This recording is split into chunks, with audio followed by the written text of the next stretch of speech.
Glória a Deus. Ô, Jane, pega meu tablet.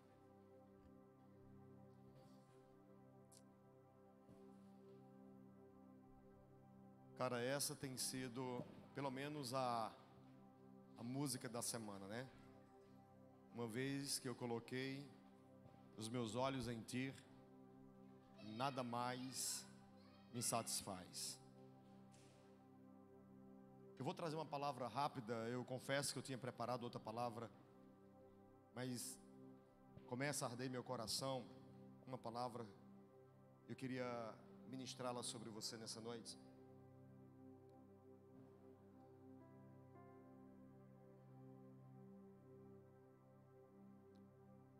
Salmo 23, versículo 1.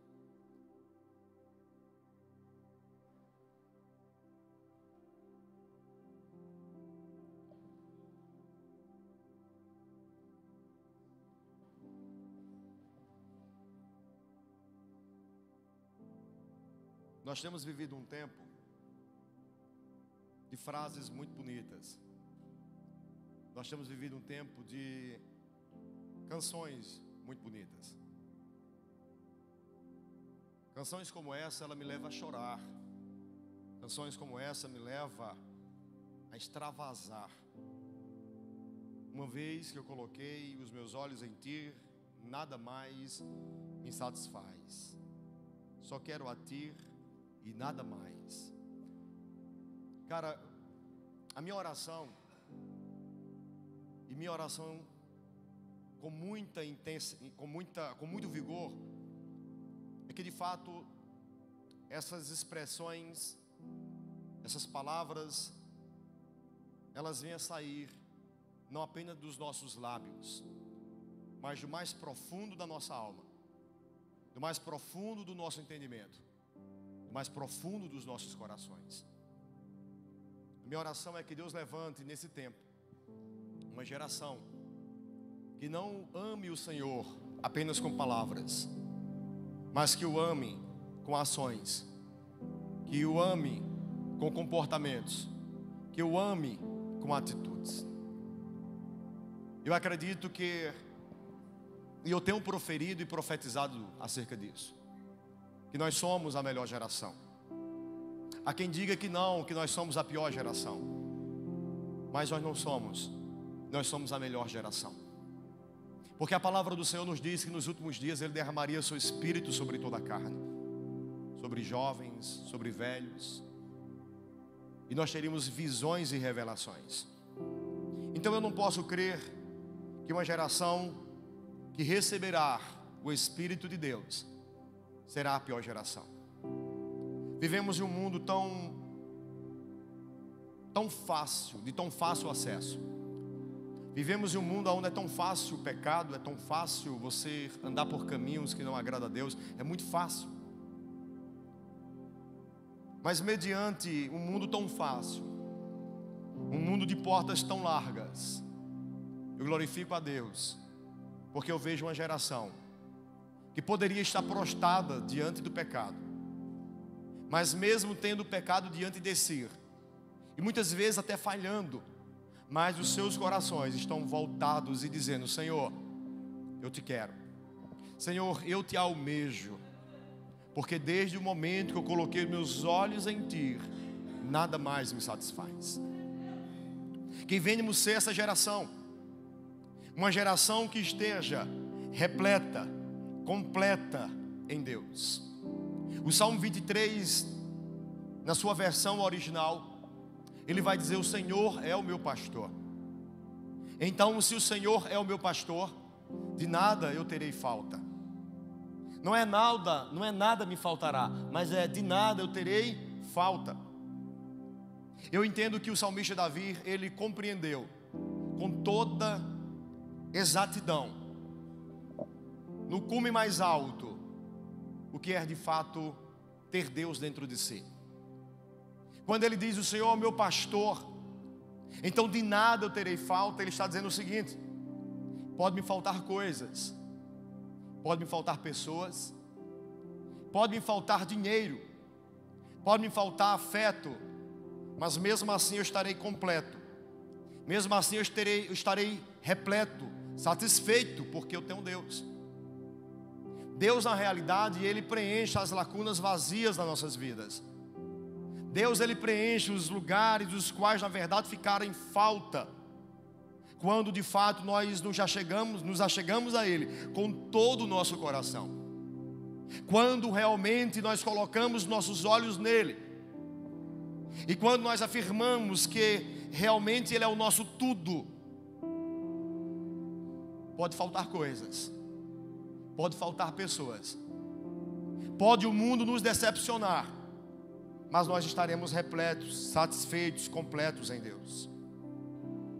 Eu não estou dizendo que alguém que está em Deus não pode passar por momentos difíceis. Passa. Eu não estou dizendo que alguém que esteja mergulhado em Deus não possa ter crises de ansiedade, depressão. Pode sim. Mas ele consegue superar, ele consegue sair, ele consegue respirar, porque a alma dele se sente totalmente completa em Deus. Precisamos entender que Deus é e deve ser o nosso tudo. Por isso é que Jesus, ele, no Sermão do Monte, no capítulo 6 de Mateus, versículo 21, ele diz que aonde estiver o nosso coração, aí está o nosso tesouro. Ou aonde estiver o seu tesouro, aí está o seu coração. E a pergunta que eu te faço aqui nessa noite é: aonde está o teu coração? Qual é de fato o tesouro da tua vida? O que é mais importante para você? Eu venho numa sequência de mensagens acerca de idolatrias. Há 2 semanas que eu prego sobre idolatria, sobre ídolos aqui nessa igreja. E nós temos aprendido que a idolatria, ela ocupa o local central de Deus. A grande realidade é que nós, com muita facilidade, nós criamos deuses e ídolos para nossas vidas. Muitas coisas, muitas pessoas, muitos lugares têm sido os nossos ídolos. Mas nós precisamos de fato entendermos que a vida fará muito mais sentido a partir do momento que o nosso coração estiver voltado totalmente para Deus. A partir do momento que todas as nossas emoções, a partir do momento que todas as nossas motivações, a partir do momento que todos os nossos desejos estiverem canalizados em Deus, nós seremos muito mais repletos, nós seremos muito mais completos, muito mais sadios e viveremos muito melhor. Um dos grandes males da sociedade, um dos grandes males da humanidade é o fato de estar distante de Deus. Porque o homem é tendencioso a errar, a pecar, e por conta do seu pecado afastar-se de Deus, e por conta do seu pecado separar-se de Deus. E quando o homem ele se afasta de Deus, infelizmente um buraco é aberto dentro dele, um vazio domina a sua alma. Esse homem pode estar com pessoas, esse ser pode estar repleto de coisas, mas irá se sentir totalmente vazio, porque somente Deus, somente próximo de Deus, nós seremos completos. Somente próximo de Deus a vida fará de fato sentido.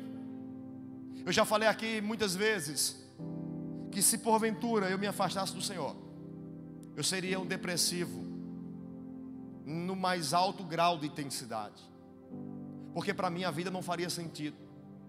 Eu poderia até me deleitar-me nos pecados, mas ao voltar para casa e perceber que Deus não estaria comigo, isso causaria um dano, uma destruição terrível dentro de mim, porque literalmente eu não consigo viver sem Deus. Eu entendi que Deus ele é o meu respirar, e se Ele se afastar de mim, literalmente eu morrerei. O salmista Davi ele entendeu isso muito bem, por isso ele vai dizer que como a corça que anseia pelas águas, assim ó Deus, a minha alma anseia por Ti. O salmista está dizendo: Deus, eu não sei viver sem Ti. Igual um peixe que precisa das águas, eu preciso de Ti. Igual um peixe que precisa das águas, eu assim anseio por Ti. Não há possibilidade de eu estar distante, fora da Tua presença. E é esse grau de intensidade, de paixão, de amor que Deus anseia colocar em nossos corações. Uma geração que olhe para Deus e diga: Senhor, o Senhor é o meu ar, o Senhor é o meu oxigênio, O Senhor é o meu tudo, sem ti eu morrerei. Semana passada nós lemos o texto, quando Raquel, esposa de Jacó, por ser estéril, ela chega para Jacó e diz: dai-me filhos, senão eu morrerei. O tudo daquela mulher era um filho. O Deus daquela mulher era filhos. Nós precisamos ter a mesma intensidade de Raquel, mas não para desejar coisas ou pessoas, mas para olhar para Deus e dizer: Senhor, dar-me a tua presença, senão eu morrerei. Por isso é que o salmista, no Salmo 51, em um momento de oração, ele vai orar e vai dizer: Senhor, não retiras de mim a alegria da tua salvação, não retiras de mim o teu Santo Espírito. Nós desejamos, nós precisamos ansiar, desejar, ser apaixonado no mais profunda a intensidade por Deus. Deus não está à procura de religiosos. Deus não está à procura de plateia, de fãs. Deus está à procura de adoradores, que tenha coragem de dizer: Senhor, eis-me aqui, a minha vida eu entrego a Ti, o meu tudo eu Te entrego, eu nasci para a Tua glória. Quando nós entendemos isso, a vida faz todo sentido. Um homem distante de Deus, errando o alvo da adoração, ele se torna um ser totalmente perdido, sem identidade. Mas quando nós estamos em Deus, quando nós estamos no centro da vontade dEle, a vida faz todo sentido. Então experimente estar mais próximo de Deus. Experimenta viver uma paixão maior com Ele. Eu não estou falando de frequentar um galpão, uma igreja, um local de religiosos. Eu estou falando do centro da vontade de Deus. Experimenta entrar no teu quarto, fechar a porta e falar com o Pai. Experimenta vir para o culto e se desligar de tudo e simplesmente adorá-lo e dizer: uma vez que eu coloquei os meus olhos em Ti, nada mais me satisfaz, somente a Ti e nada mais. Experimenta viver isso com toda a intensidade, com todas as forças do teu ser, e você vai descobrir o local mais seguro para você estar, porque nós fomos criados para estarmos no centro da vontade de Deus. Pastor, há a possibilidade de alguém estar dentro do culto, mesmo assim estar distante de Deus? Assim. Pastor, há a possibilidade de alguém estar no culto e mesmo no culto ela não sentir Deus? Existe essa possibilidade. A Bíblia diz que uma multidão de pessoas seguia Jesus. Uma multidão de pessoas apertava Jesus. Mas de repente uma mulher que entendeu que não estava diante de um homem, uma mulher que entendeu que estava diante de um Criador, de um ser maior, de um Salvador, de alguém que poderia transformar, modificar, mudar a sua vida por completo. Aquela mulher, ela toca em Jesus. Jesus disse que percebeu que dele saiu virtude, que dele saiu poder. Imagine, uma multidão apertava Jesus, mas uma pessoa tocou diferente. Eu tenho dito sempre, Jesus, ele não faz acepção de pessoas, mas ele faz acepção de comportamentos. Ele faz acepções de atitudes. A maneira como você toca em Deus, a maneira como você adora, faz toda a diferença. Muitas pessoas entram em cultos como esse e saem da mesma forma. Muitas pessoas chegam em reuniões como essa e voltam da mesma forma. Mas quando você entra como aquela mulher que se prostra diante dele, toca nele porque entende que ele é de fato aquele que poderia transformar, mudar a sua história. Quando há essa realidade, quando há essa mentalidade, esse intelecto, aí tudo faz diferença. Então entre no lugar de culto tirando literalmente as sandálias dos seus pés e entendendo que você não está na presença de homens, mas na presença de um Deus que transforma a vida de qualquer ser humano, de qualquer pessoa. Eu acredito que o meu Deus, Ele modifica, Ele transforma a vida de qualquer ser, de qualquer pessoa. E mais que isso, não só transforma, como Ele perdoa todos os pecados que nós cometemos. Mas quando realmente nós nos aproximamos dEle e colocamos nossos olhos nele, quando realmente nós fazemos dele o nosso tudo, o nosso maior. Por isso é que o maior mandamento é: amarás o Senhor de todo o teu coração, com toda a tua alma, e com todo o teu intelecto, com todo o teu entendimento. Quando nós nos tornarmos essa geração de adoradores, que adora com o coração, que adora com a razão, que adora com o intelecto, que adora com toda a motivação, quando nós nos tornarmos essa geração, cara, o céu, a terra será o céu. Esse lugar será o lugar da manifestação do poder e da glória de Deus. Porque Deus, Ele não rejeita corações contritos e aquebrantados. Deus, Ele não rejeita uma geração que se prostra diante dEle. Deus não rejeita homens, mulheres que Ele criou para a sua glória, quando entenderam o propósito de adorá-lo com toda a intensidade, tirando os ídolos, tirando os deuses, tirando aquilo que está tomando lugar do coração. Quando nós jogamos isso fora e nós afirmamos: Pai, somente em Ti, os meus olhos estão em Ti. Aí Deus, Ele manifesta-se, Ele transforma, Ele modifica o ambiente é totalmente dominado, tomado pela presença dEle.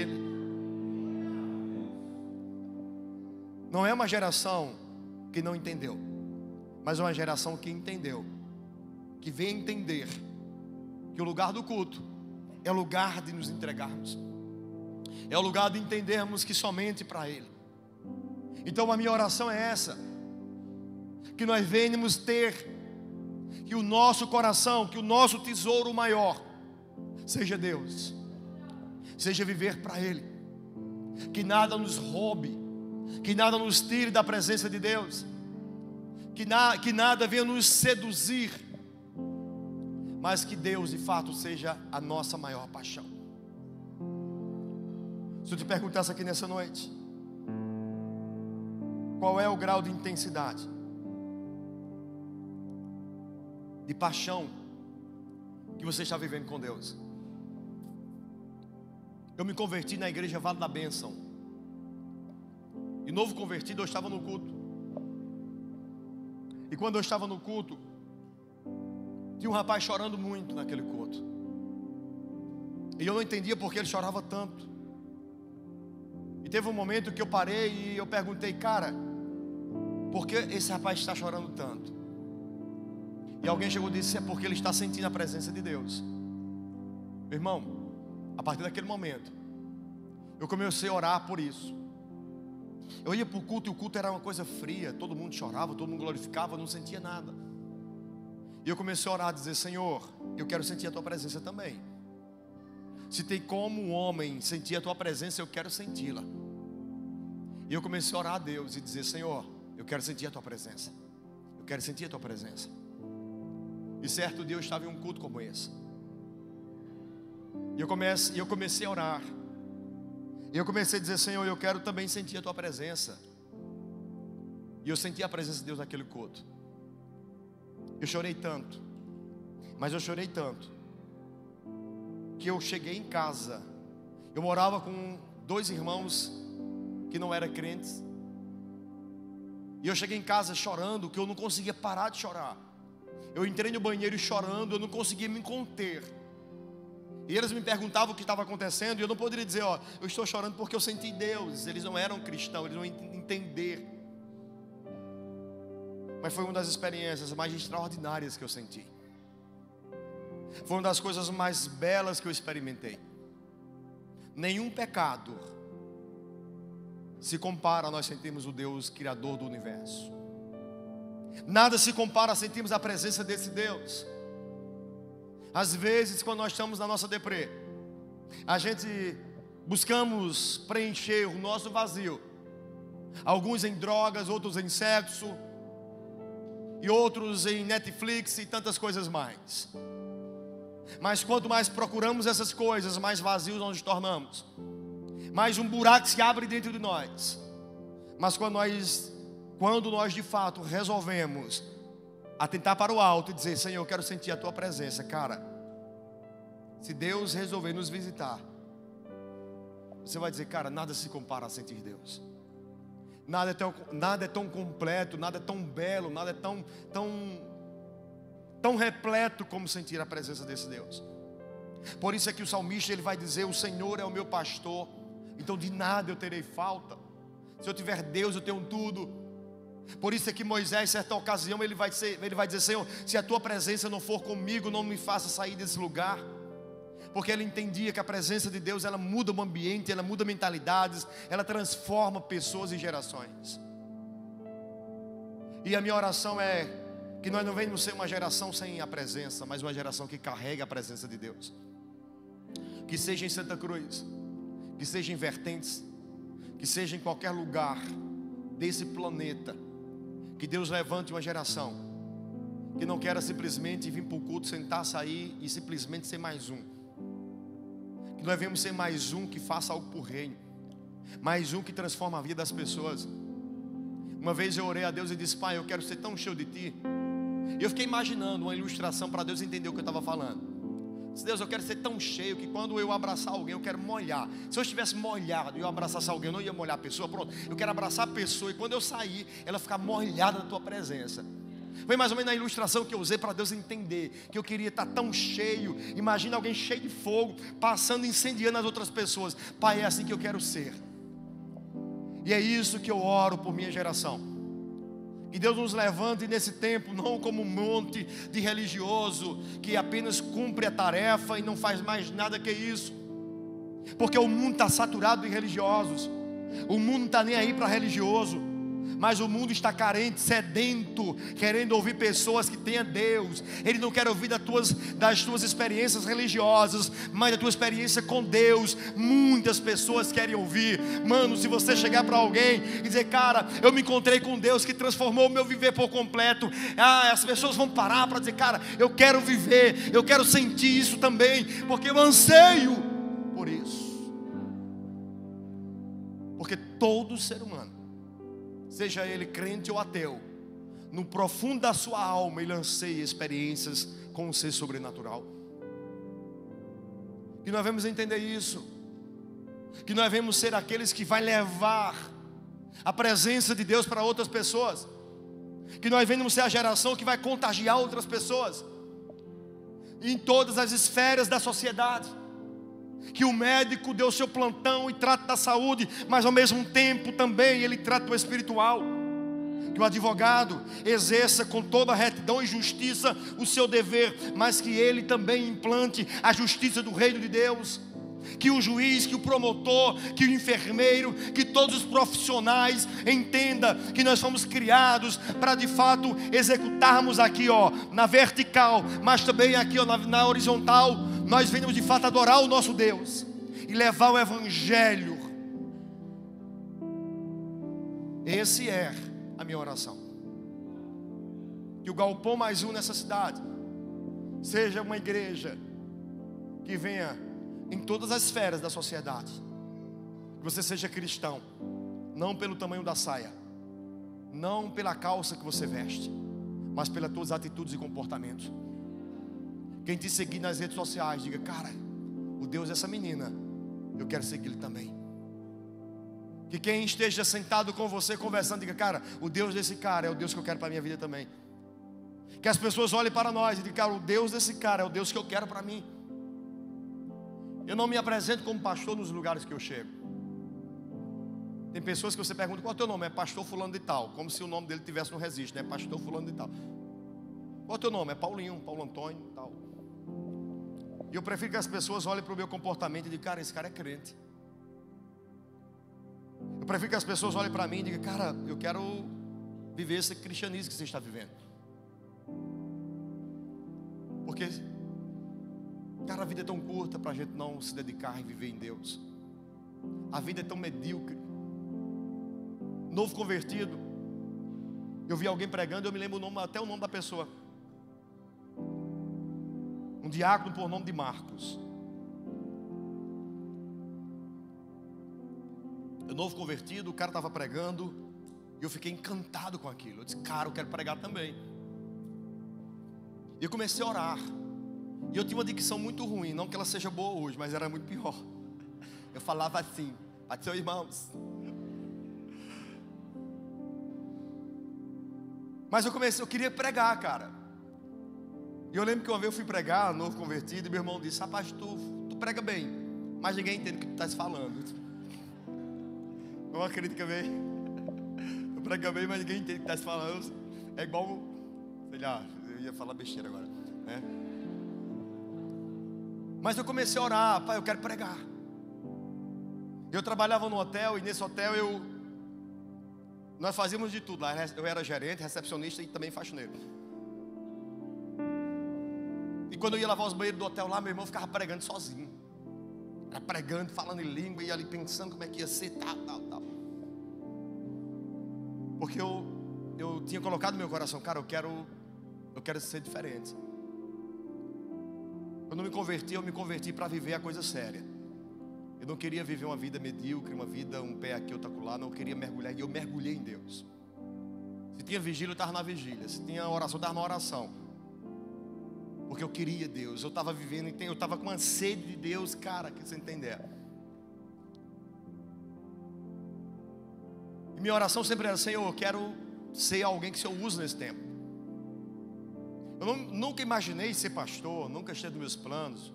Apesar de ter feito seminário, mas eu não fiz com a mentalidade ou pensamento de me tornar um pastor. Eu fui para o seminário apenas para adquirir conhecimento, para de fato me tornar um bom conhecedor das Escrituras. Mas eu lá atrás, novo convertido, eu estava orando, dizendo: Senhor, eu preciso, eu quero que o Senhor me use para essa geração. E eu me via pregando ali, lavando os banheiros, pregando e tal, e falando para pessoas. Cara, eu amo hoje pregar. Às vezes eu estou passando no carro, eu vejo uma galera assim junta, dá vontade de parar o carro e dizer: bora ali, bora falar para aquela galera ali. Chega lá, bater a palma: galera, vem cá, ó, vem ouvir o Evangelho.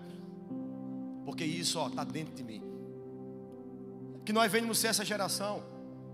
Uma geração que mergulhou tanto em Deus, que se molhou tanto de Deus, que realmente quer contagiar, quer colocar fogo no mundo, o fogo santo do Espírito.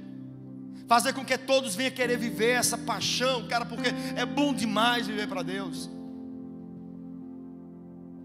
Não tem coisa melhor, não tem coisa mais satisfatória do que de fato vivemos para Deus. Não tem coisa melhor do que você, de repente, trazer uma mensagem, trazer uma palavra, e alguém dizer: cara, Deus usou tua vida para me abençoar.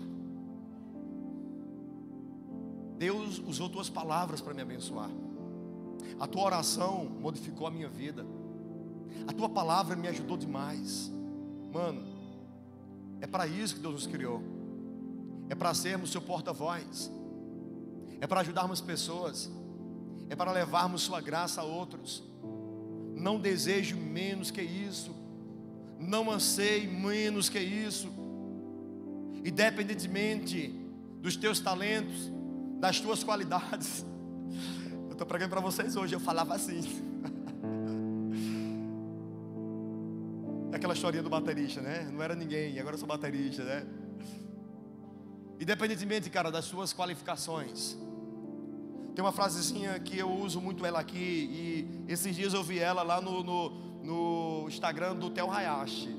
Deus, Ele não quer os perfeitos, Ele quer os disponíveis. Vou estar plagiando. Cara, e esse é fato. Deus não está à procura dos mais talentosos, dos mais perfeitos. Deus está à procura daqueles que digam: Senhor, eu quero viver algo contigo. Eu preguei ontem, trouxe uma rápida reflexão ali em Vertentes, sobre quando Jesus ele olhou, caminhando na beira do mar, e ele olha para 3 pescadores, e eu já disse que se eu fosse Jesus, eu não teria escolhido eles.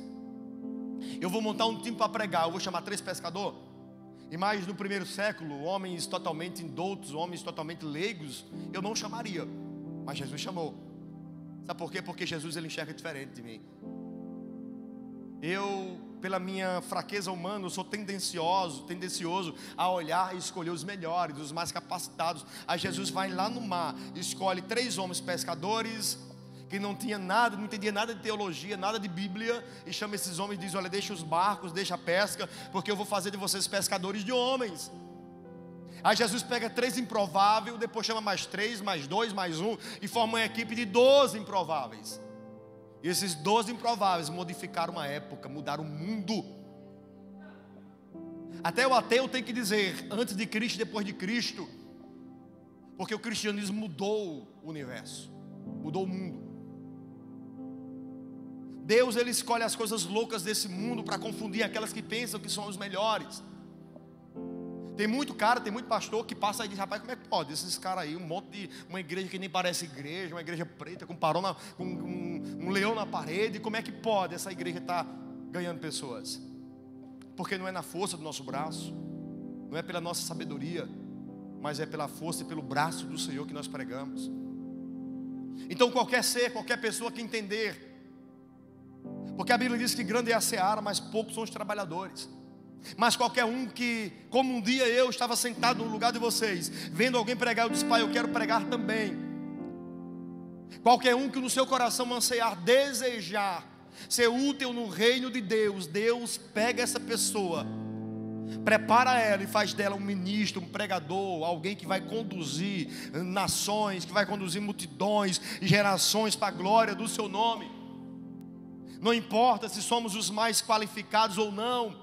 O que Deus quer encontrar é corações disponíveis, pessoas que digam: pai, eis-me aqui, mas eu já errei tanto, eu já falhei tanto, mas eis-me aqui. E Deus simplesmente vai pegar você e vai limpar você, vai transformar você, vai dar um intelecto novo, uma sabedoria nova, e vai fazer você ganhar vidas para o reino dele, porque é isso que Deus faz. Basta apenas você dizer: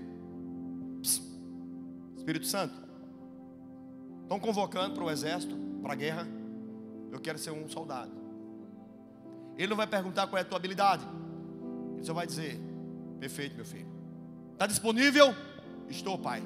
Então vem para cá, que eu vou fazer de você um ganhador de almas, vou fazer de você um ministro da minha palavra. Eu vou fazer você, ganhar multidões, porque Deus só quer isso. Tem alguns evangelistas que têm nascido aí, os caras são novos, mas os caras estão conduzindo e mudando gerações. Só porque disseram: pai, ei, sou malucão, mas estou aqui disponível. O pai pegou e disse: vem para cá que eu vou te usar. E Deus usa mesmo, porque Deus, Ele vai na contramão desse mundo. Os teólogos escreveram a cartilha e Deus vai totalmente contrário a ela. Não no sentido teológico, mas no sentido de liturgia, dos procedimentos litúrgicos. Então, aonde estiver um coração disponível, aonde estiver uma alma que diga: desde o momento que eu coloquei os meus olhos em Ti, nada mais me satisfaz. Para cá, Jefferson. Eu queria orar com você nesse momento. E nessa oração que eu quero fazer contigo, eu queria te dizer uma coisa. Deus, Ele está à procura de soldados, de pessoas que queiram viver algo novo diante dEle. Se você aqui nessa noite, independentemente do que você fez de errado, esquece. Mas se nessa noite você se colocar diante do Pai, dizer: pai, sou tão imperfeito, sou tão imperfeita, mas eis-me aqui, eu sirvo. O pai vai dizer: vem para cá, meu filho, vem para cá, minha filha, e eu vou te limpar, eu vou te modificar, e vou te usar para a minha glória. E pessoas vão olhar para você e vai dizer: o que houve? E você vai dizer: cara, eu me encontrei com um Deus que mudou, transformou o meu viver. Eu me entreguei a Ele e Ele simplesmente modificou a minha história. Esses dias eu falando com um rapaz, e esse rapaz está vivendo algo muito intenso em Deus. Esse cara mergulhou em Deus mesmo. E esse rapaz, ele tem algumas crises na vida dele, e ele diz: pastor, eu estou muito bem com Deus, só que está chegando uma amiga minha, e a gente era muito amigo, e essa amiga é muito loucona, muito cheia da onda e tal, e eu estou com medo de me encontrar com ela, porque ela foi embora e deixou um cara malucão com a vida. Aí eu encontrei Jesus me transformou, e eu não sei o que fazer agora. Eu disse: encontra com ela e mostra para ela o quanto você foi transformado por Deus. Que ela não te induza ao erro, mas que você traga ela para viver a experiência nova que você está vivendo. Entenda uma coisa: Deus te criou para você influenciar e não ser influenciado. Você tem a mente de Cristo. Se coloque em pé nessa noite.